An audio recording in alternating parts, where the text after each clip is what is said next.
Frères et sœurs, chers amis visiteurs, soyez les bienvenus dans la maison du Seigneur. La dernière fois où j'ai pu partager la parole avec vous, nous avons vu ensemble la parabole du semeur. Le semeur et les terrains qui se trouvent dans l'évangile de Marc au chapitre 4. Et dans cette parabole, le Seigneur donne lui-même les explications et il dit que donc la semence, c'est la parole de Dieu qui est semée et qui tombe donc dans différents types de terrains ou dans différents types de cœurs. Et le cœur de l'homme est symbolisé par ces différents types de terrains. Le long du chemin, qui peut être caractérisé par un cœur difficile, dur, insensible. Et le texte nous dit que les oiseaux, ou il dit que c'est Satan qui vient enlever aussitôt ce qui a été semé. Les endroits pierreux, ça symbolise ceux qui manquent de racines en eux-mêmes, qui fait que lorsque vient une épreuve, la personne connaît la chute et malheureusement abandonne.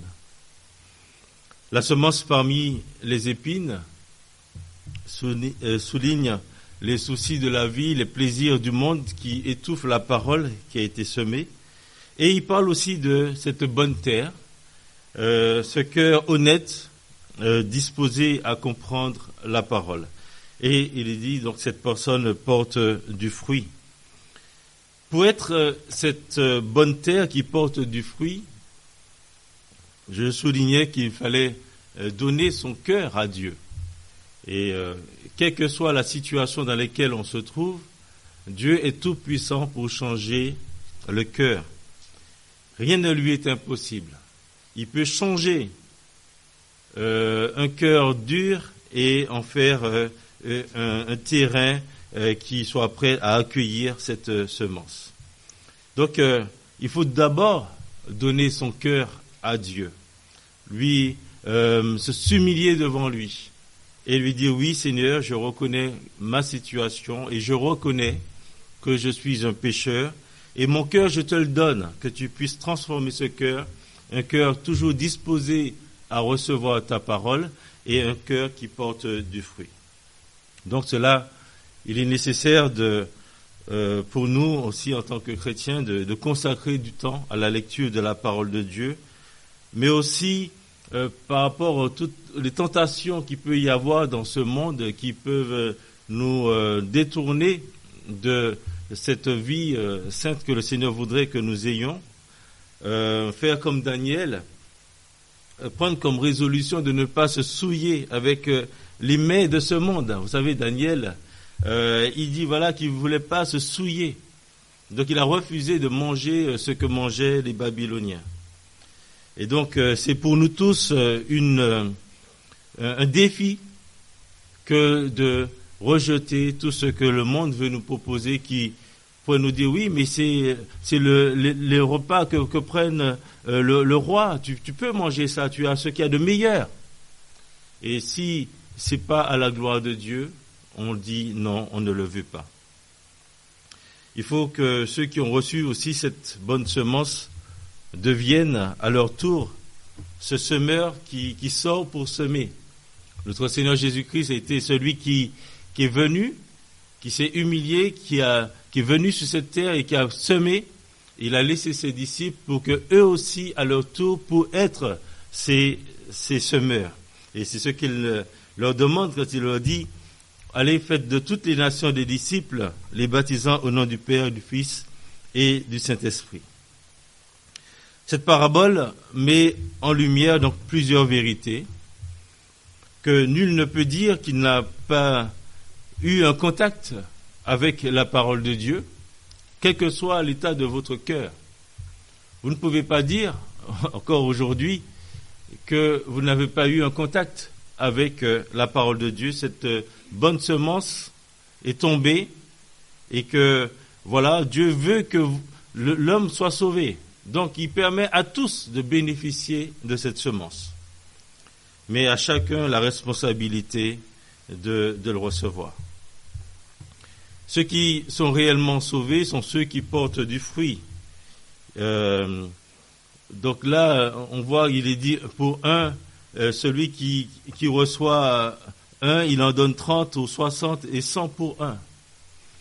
Donc, c'est toute proportion gardée, mais c'est pour donner cette image.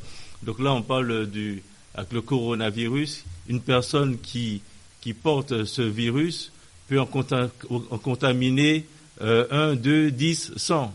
Donc, on parle de foyer et on parle du taux de reproduction du virus. Et donc, il faut tout faire pour que ce taux ne dépasse pas les 1, ils disent. Et là, on voit que malheureusement, petit à petit, ça recommence à augmenter. Mais toute proportion gardée, le Seigneur nous demande d'être des reproducteurs. Il nous demande, il dit qu'un puisse en toucher d'autres et qu'il y en ait 30 ou 60, etc. Et c'est là le thème, le but du message de ce matin, nous encourager à semer, parce que le Seigneur a mis cette semence en nous. Maintenant, il fait de nous de ceux qui doivent semer la parole. Mais pour pouvoir le faire, il faut qu'il y ait un changement de notre manière de vivre. Il faut qu'il y ait une transformation dans notre être intérieur. Et nous avons lu ce passage de Romains chapitre 12, quand il dit « Ne vous conformez pas au siècle présent, mais soyez transformés par le renouvellement de l'intelligence, afin que vous discerniez quelle est la volonté de Dieu, ce qui est bon, agréable et parfait. » Il faut qu'il y ait un changement de mentalité, un changement de manière de vivre. L'apôtre Paul, il dit aux Éphésiens, « Voici donc ce que je déclare, vous ne devez plus marcher comme les païens qui marchent selon la vanité de leurs pensées. » Donc, si nous voulons porter du fruit, et si nous voulons aussi être de ceux qui sèment, nous devons au préalable laisser Jésus-Christ, par son esprit, nous transformer et prendre aussi les bonnes résolutions. Le Dieu que nous servons, que nous adorons, est un Dieu qui fait grâce. Et il veut encore faire grâce. Dans 2 Chroniques, au chapitre 7, verset 14, il nous dit que si mon peuple, sur qui est invoqué mon nom, s'humilie, prie et cherche ma face, et s'il se détourne de ses mauvaises voies, je l'exaucerai des cieux, je lui pardonnerai son péché, et je guérirai son pays. Donc aujourd'hui est un jour de guérison. Peut-être que vous êtes arrivé ici avec toutes sortes de maladies spirituelles, mais le Seigneur peut vous guérir. D'ici, mon peuple s'humilie. Si vous acceptez de vous humilier devant le Seigneur, de vous détourner de vos mauvaises voies, le Seigneur va exaucer et il pardonnera. Seigneur Dieu, aujourd'hui, je reconnais mon péché. Notre frère nous a dit tout à l'heure, avant de prendre la scène, que chacun s'examine et dire est-ce qu'il n'y a pas un péché qui empêche cette communion avec Dieu. C'est aussi ça, s'humilier. Oui, je reconnais mon péché. Je reconnais que je suis pécheur devant toi. Et aujourd'hui, je veux accepter ta grâce envers moi, en recevant dans mon cœur celui que tu as envoyé pour me délivrer du péché comme tu as fait pour le peuple d'Israël. Et nous avons lu ce passage. Le Seigneur a délivré le peuple d'Israël pour le faire entrer dans ce pays promis. Et l'image qui est donnée, c'est que Dieu nous délivre de l'esclavage du péché pour nous faire entrer dans son repos.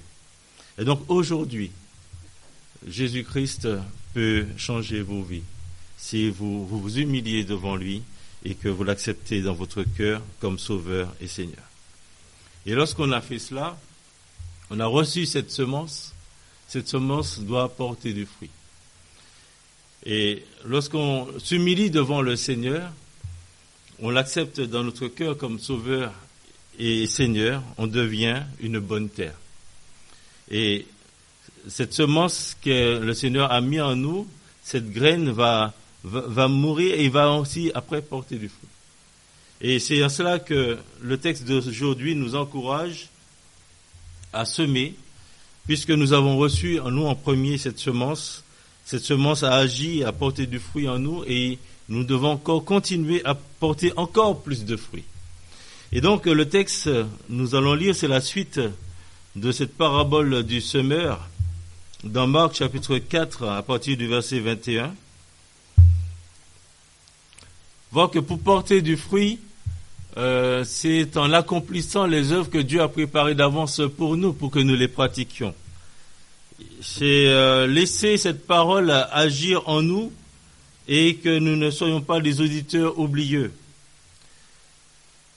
Et le texte que nous allons lire, je vais faire ressortir 3 points que lorsque nous semons, frères et sœurs, cette bonne semence, cette parole qui a été implantée en nous, nous devons le faire en partageant avec les autres ce que nous avons reçu, en cherchant à en recevoir davantage. Parce que lorsqu'on est chrétien, on doit toujours chercher à connaître de mieux en mieux le Seigneur, pour mieux le servir, mais aussi en attendant patiemment le fruit. Parfois on sème, mais on veut voir tout de suite le fruit. Mais il faut être patient. Et dans la suite de cette parabole que le Seigneur donne sur le semeur, il donne d'autres petites paraboles pour illustrer, pour expliquer, pour que les disciples puissent accomplir leur ministère avec cette pensée, partager avec les autres ce qu'ils ont reçu, chercher à recevoir d'autres, mais aussi être patient, parce que ça ne sera pas toujours facile. Alors lisons ensemble ce passage dans Marc chapitre 4 à partir du verset 21. Il leur dit encore: apporte-t-on la lampe pour la mettre sous le boisseau ou sous le lit? N'est-ce pas pour la mettre sur le chandelier? Car il n'est rien de caché qui ne doive être découvert, rien de secret qui ne doive être mis au jour. Si quelqu'un a des oreilles pour entendre, qu'il entende. Il leur dit encore: prenez garde à ce que vous entendez. On vous mesurera avec la mesure dont vous vous serez servi, et on y ajoutera pour vous. Car on donnera à celui qui a, mais à celui qui n'a pas, on ôtera même ce qu'il a. Il dit encore: il en est du royaume de Dieu comme quand un homme jette de la semence en terre. Qu'il dorme ou qu'il veille, nuit et jour, la semence germe et croît sans qu'il sache comment. La terre produit d'elle-même d'abord l'herbe, puis l'épi, puis le grain, tout formé dans l'épi. Et dès que le fruit est mûr, on y met la faucille, car la moisson est là. Il dit encore: à quoi comparerons-nous le royaume de Dieu, ou par quelle parabole le représenterons-nous? Il est semblable à un grain de sénévé qui, lorsqu'on le sème en terre, est la plus petite de toutes les semences qui sont sur la terre, mais lorsqu'il a été semé, il monte, devient plus grand que tous les légumes et pousse de grandes branches, en sorte que les oiseaux du ciel peuvent habiter sous son ombre. Et c'est par donc beaucoup de paraboles de ce genre qu'il leur annonçait la parole, selon qu'ils étaient capables de l'entendre. Il ne leur parlait point sans parabole, mais en particulier, il expliquait tout à ses disciples. Voilà, jusque-là. Donc nous sommes encouragés à semer cette bonne semence que nous avons reçue. Alors, il y a plusieurs raisons pour lesquelles il faut semer. Et dans les versets 30 à 32, on voit que nous sommes encouragés à le faire. Pourquoi? Parce que notre semence peut être, donc il dit, comme un grain de sénévé, donc un grain de moutarde, qui peut devenir le plus grand de tous les légumes. Un petit grain qui va devenir un grand arbre. Donc Jésus utilise vraiment cette image là, le petit qui donne un grand. Et Dieu, dans sa sagesse, a toujours voulu utiliser les choses faibles de ce monde pour confondre les fortes, afin que toute la gloire lui revienne. Dieu veut utiliser quelque chose ou quelqu'un de faible, d'insignifiant, pour en faire, pour que ce qui sera semé puisse donner cet grand arbre. Et à lui toute la gloire. Dans 1 Corinthiens chapitre 1, versets 17 à 31, on peut lire ce passage, 1 Corinthiens chapitre 1, où l'apôtre Paul, il parle de la sagesse de Dieu.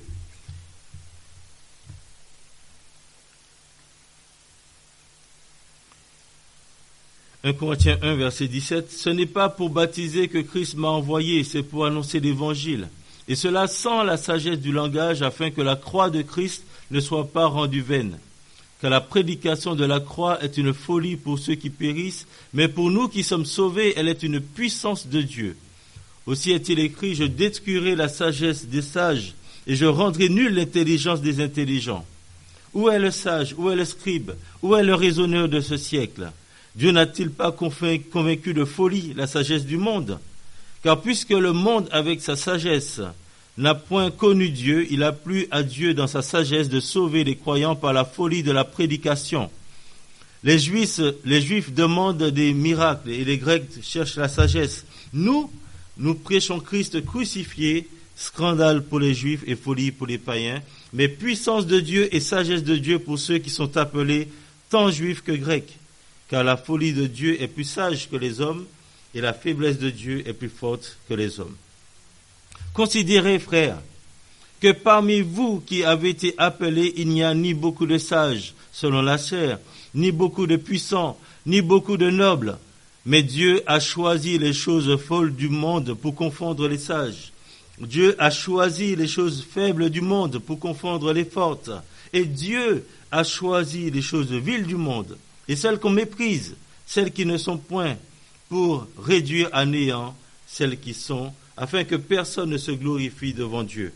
Or, c'est par lui que vous êtes en Jésus-Christ, qui par la volonté de Dieu a été fait pour nous sagesse, justice, sanctification et rédemption, afin, comme il est écrit, que celui qui se glorifie dans le Seigneur. Donc là, c'est une bonne raison, frères et sœurs, pour nous, pour semer cette parole que nous avons reçue. Oui, Dieu utilise les choses viles du monde pour confondre les fortes. Et donc, très souvent, on a tendance, où on pense que, oui, on ne peut pas, on n'a pas les capacités, on est très faible, etc. Mais c'est là que Dieu, lorsqu'on reconnaît notre faiblesse, qu'on dit Seigneur, ma faiblesse je le reconnais, mais je te le remets, et je sais que tu peux m'utiliser pour semer cette parole que tu as mise en moi, que je puisse semer cette parole, et je sais par ta puissance que cette parole qui a été semée va porter du fruit et devenir cet grand arbre.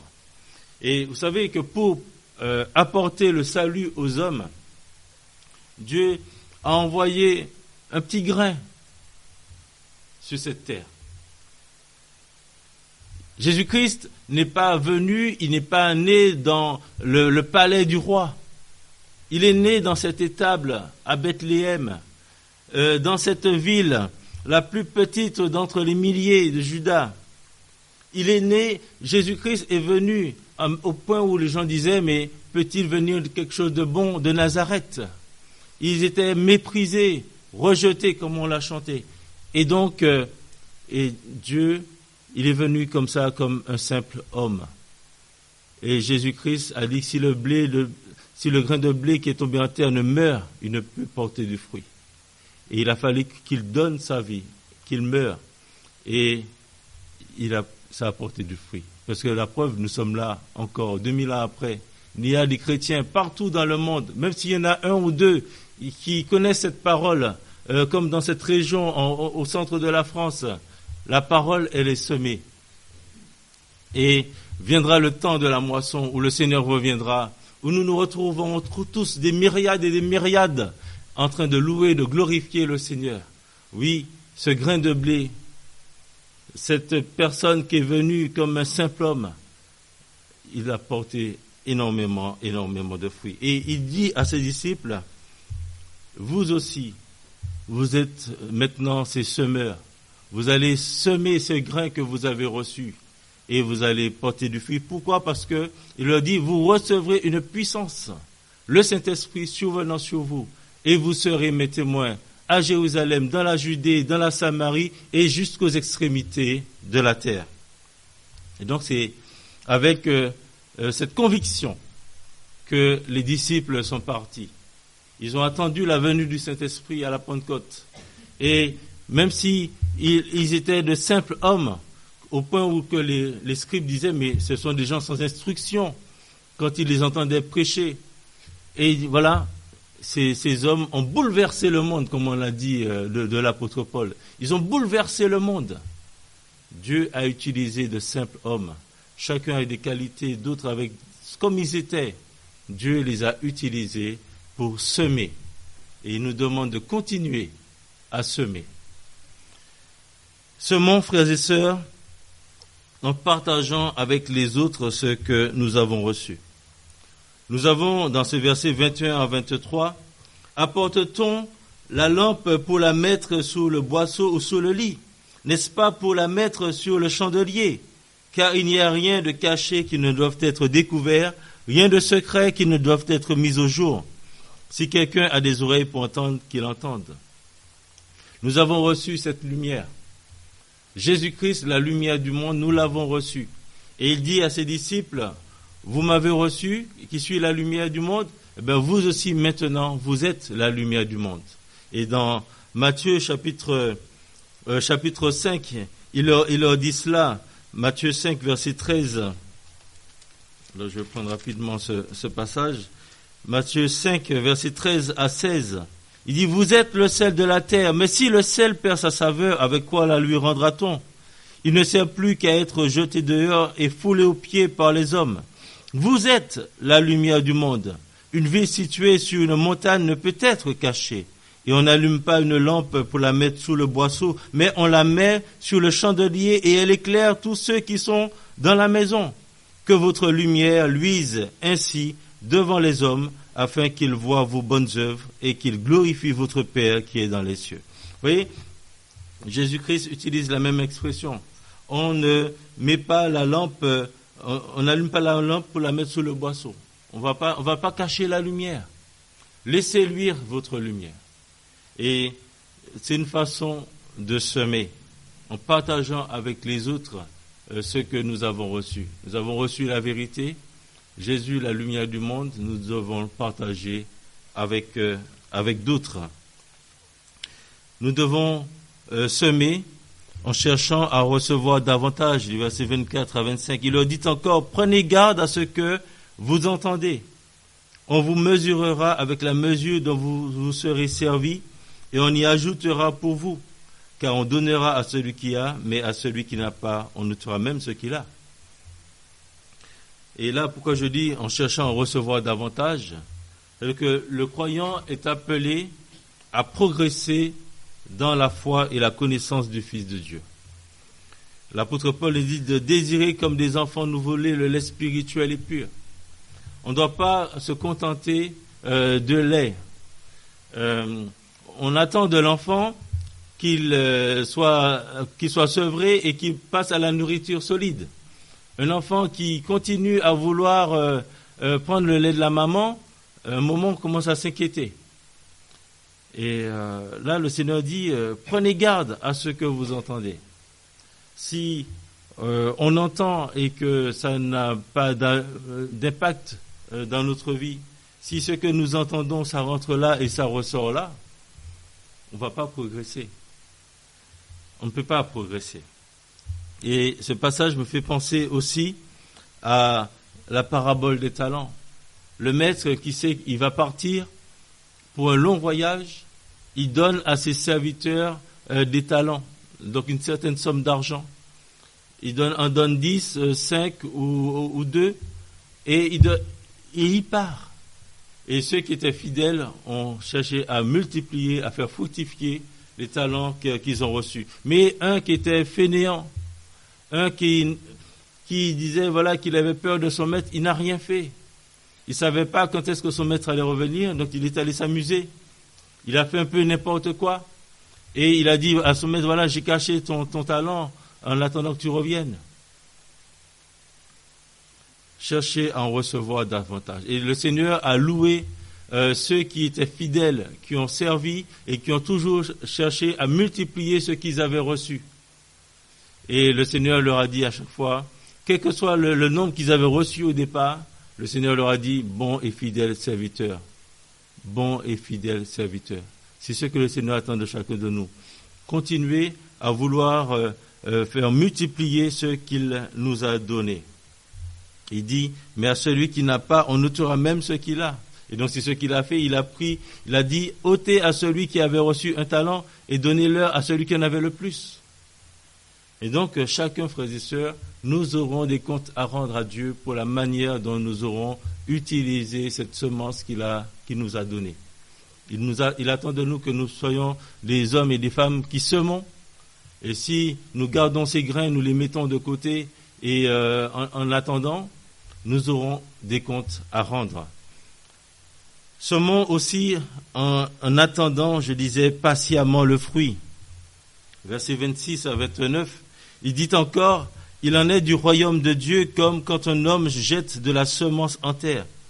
Qu'il dorme ou qu'il veille, nuit et jour, la semence se germe et croît sans qu'il sache comment. La terre produit d'elle-même d'abord l'herbe, puis l'épi, puis le grain tout formé dans l'épi. Et dès que le fruit est mûr, on y met la faucille car la moisson est là. Notre responsabilité est de semer. Alors, frères et sœurs, saisissons toutes les occasions qui s'offrent à nous pour rendre témoignage à la vérité. Semons, frères et sœurs, sachant que c'est Dieu qui fait croître. Celui qui a semé, voilà, il ne sait pas, même s'il reste là à surveiller ou qu'il aille dormir, ça ne va rien changer. Parce que ça ne dépend pas de lui. Il a fait sa part et ce qu'il a, c'est d'attendre que ça pousse. D'attendre que ça pousse. Et pour que ça pousse, il y a bien sûr l'œuvre du Saint-Esprit. Lorsque nous témoignons de Jésus, lorsque nous donnons un petit traité, lorsque, voilà, quel que soit le petit verre d'eau qu'on donne au nom du Seigneur Jésus-Christ, nous ne savons pas comment Dieu va utiliser cette petite chose que nous avons pu faire. Ce temps que nous avons consacré pour telle ou telle chose, au nom du Seigneur Jésus-Christ. Cette parole d'encouragement qu'on a pu adresser à un, Dieu nous a mis dans la tête un frère ou une sœur, et hop, on va l'appeler, ou bien on ne sait pas comment ce qui a été semé, qu'est-ce que ça va donner par la suite. L'apôtre Paul, il a rappelé aux chrétiens de Corinthe, il leur a dit que nous sommes des serviteurs, nous sommes ouvriers avec Dieu. Il dit, j'ai planté, Apollos a arrosé, mais c'est Dieu qui fait croître. En sorte que ce n'est pas celui qui plante ou celui qui arrose qui est quelque chose. C'est celui qui fait croître, c'est Dieu. Et cela doit... on ne doit pas oublier cette vérité, cette réalité. Ce que nous devons faire, c'est de semer. Et laissons Dieu faire le reste. Quelle que soit la petite chose que nous faisons, remettons cette petite chose entre les mains du Seigneur. Et Seigneur, voilà, c'est à toi maintenant. Tout est entre tes mains. Je te fais confiance pour la suite. Mais ce que tu m'as demandé de le faire, je l'ai fait.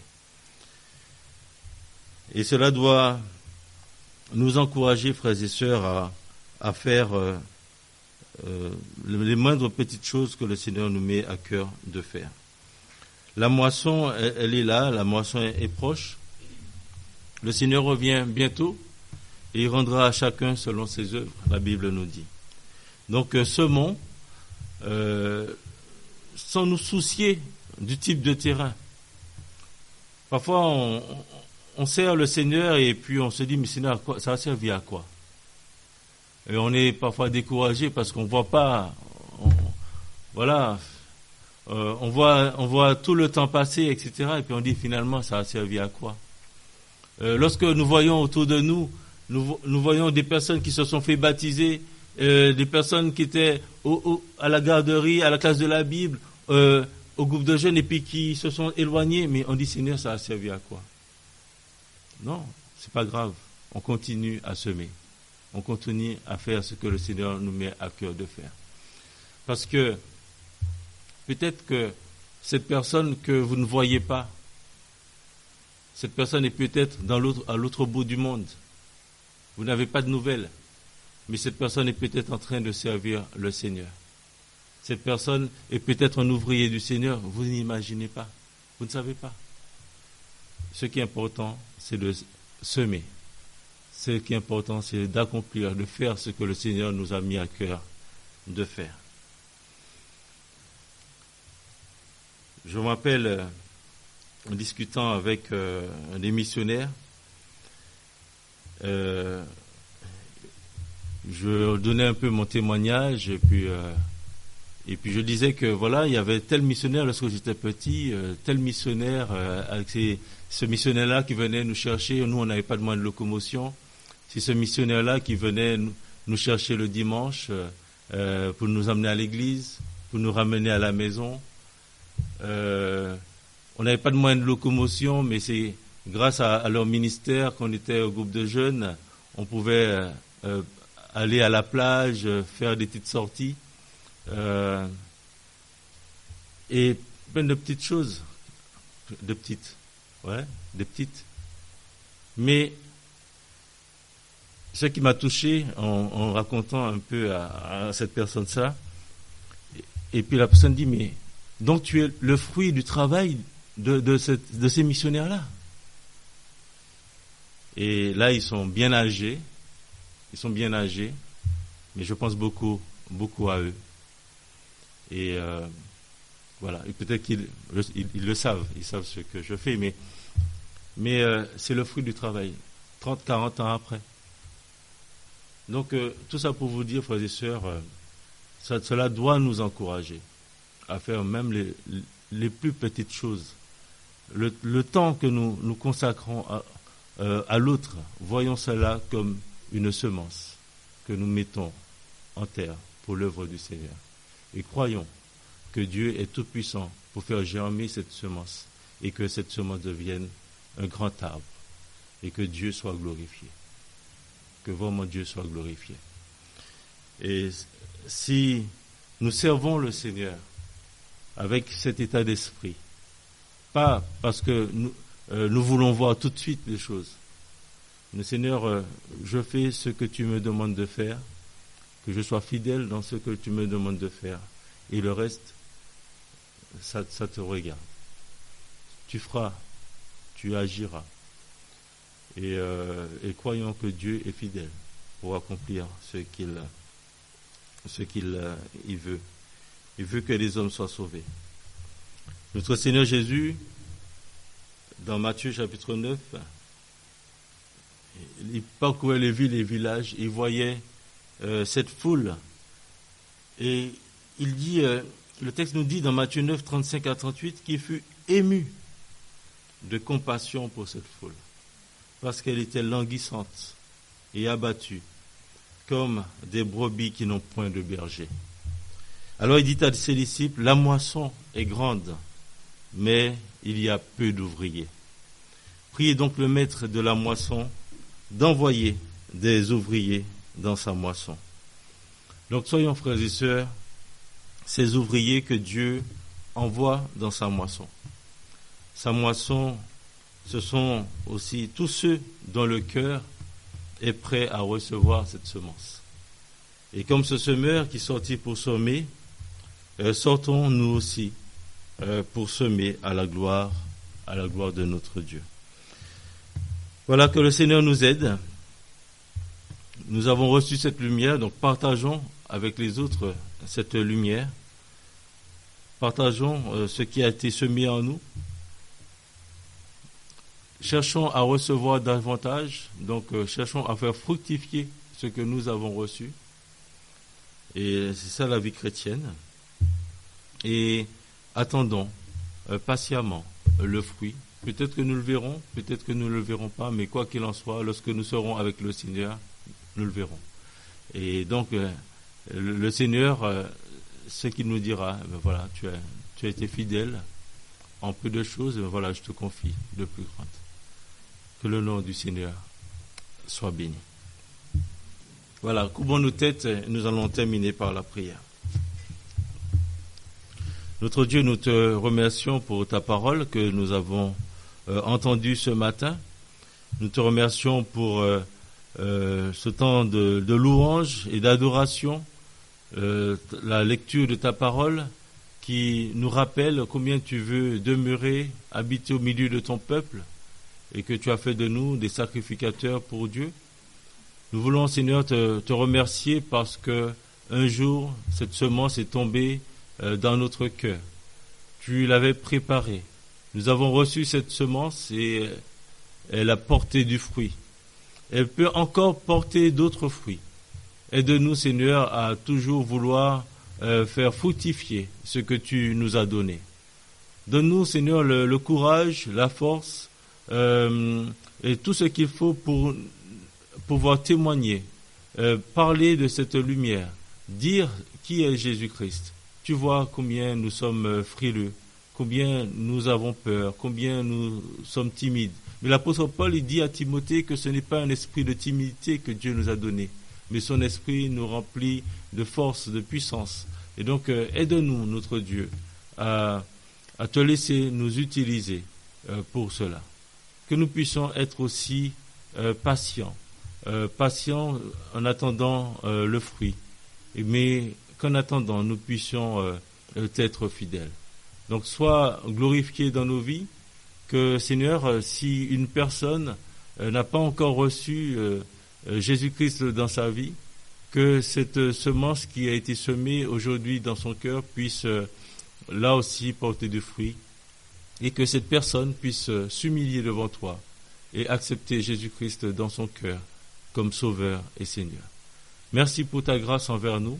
Merci de nous avoir accompagnés pendant ce temps et de ce que tu nous accompagneras encore dans la suite de cette journée et jusqu'à la fin de notre vie, parce que c'est ce que tu nous as promis. Donc, sois glorifié et béni, et nous prions au nom du Seigneur Jésus-Christ. Amen. Voilà, que le Seigneur vous bénisse. Celui qui nous a appelés est fidèle, et c'est lui qui le fera. Amen.